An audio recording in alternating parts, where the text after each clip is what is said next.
అందరికీ good afternoon అండి. ఫిబ్రవరి 28వ తారీఖు మధ్యాహ్నం 2:15 సామలకోట మండలం వేట్లపాలెంలో సూర్యశ్రీ ఫైర్ వర్క్స్ మ్యానుఫ్యాక్చరింగ్ యూనిట్లో ఒక భారీ విస్ఫోటం సంభవించి 20 మంది అక్కడికక్కడే చనిపోవడం జరిగింది. అక్కడి నుంచి ఒక 9 మందిని ఒక హాస్పిటల్కి, ఇద్దరిని వేరే హాస్పిటల్కి, 11 మందిని ఇవాక్యుయేట్ చేసి చికిత్స నిమిత్తం తరలించడం జరిగింది, రెస్క్యూ చేసి. ఆ తర్వాత కంప్లైంట్ తీసుకొని ఎఫ్ఐఆర్ రిజిస్టర్ చేసి అక్కడ లైసెన్స్ ఎవరి పేరు మీద ఉందైతే అడబాల అర్జున్, అట్లనే అతని బ్రదర్ అడబాల వీరబాబు అలియాస్ నాని, వీళ్ళిద్దరి మీద, అట్లానే వాళ్ళ నాన్నగారి పేరు మీద అడబాల సత్యనారాయణ, వీళ్ళందరి పేరు మీద ఎఫ్ఐఆర్ రిజిస్టర్ చేయడం జరిగింది. అడబాల సత్యనారాయణ ఆయన అక్కడే చనిపోయారు. వీళ్ళిద్దరూ అడబాల అర్జున్, అడబాల వీరబాబు అలియాస్ నాని వీళ్ళ కోసం వెతుకుతూ ఉండగా ఈరోజు మధ్యాహ్నం 2 గంటలకి సామల్కోటలో ఉన్న రైల్వే షెడ్ దగ్గర వీళ్ళు వాళ్ళ లైసెన్స్ తదితర కాగితాలు తీసుకొని ట్రైన్ ఎక్కి పరారీ అవడానికి ప్రయత్నిస్తుండగా ఇవాళ అరెస్ట్ చేయడం జరిగింది. వాళ్ళిద్దరిని అరెస్ట్ చేసి ఇప్పుడు రిమాండ్ పెట్టి further investigation will take up.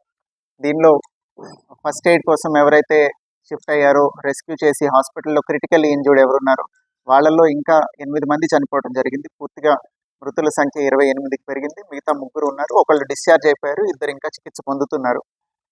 So ఈ కేసులో ఇప్పటిదాకా వచ్చిన ప్రాథమిక సమాచారం ప్రకారం వీళ్ళకి వ్యాలిడ్ లైసెన్స్ ఉంది.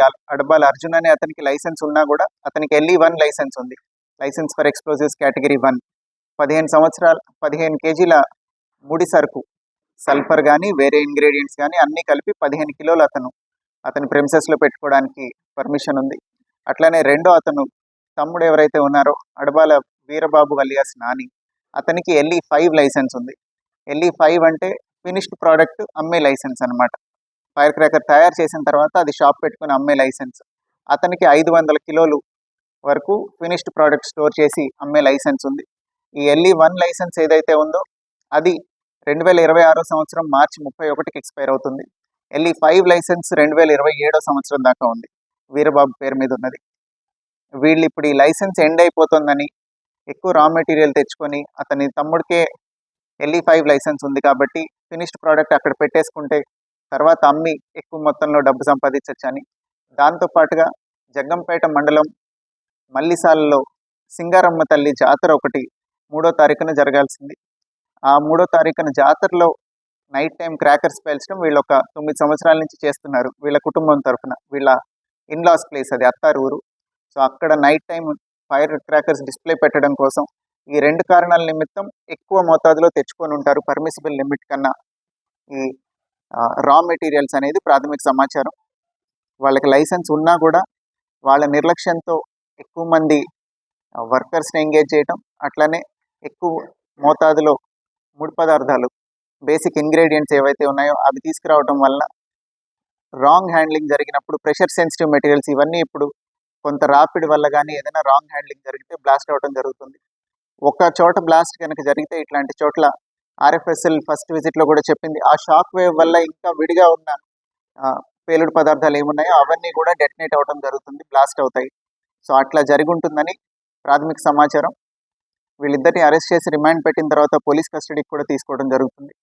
వీళ్ళిద్దరూ అట్లనే వీళ్ళ కుటుంబ సభ్యుల పేర్ల మీద ఉన్న ఒక 11 బ్యాంక్ అకౌంట్లు కూడా ఫ్రీజ్ చేయడం జరిగింది.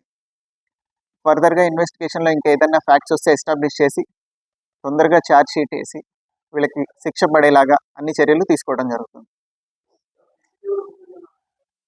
RFSLకి పంపించామండి, అది ఇంకా రిట్రీవ్ అయితే వాళ్ళు కాపీ పంపిస్తారు. లేరు కదండి, వాళ్ళు పారిపోయారు, ఇంటి దగ్గర ఎవరో చేశారు. దీనిలో I want to take this opportunity, ఒక సీరియస్ మెసేజ్ ఆర్ వార్నింగ్ ఏదైనా అనుకోండి. కాకినాడ డిస్ట్రిక్ట్లో 20 ఇట్లాంటి మ్యానుఫ్యాక్చరింగ్ యూనిట్స్ ఉన్నాయి, ఒక 8 రా మెటీరియల్ సప్లయర్ యూనిట్స్ ఉన్నాయి.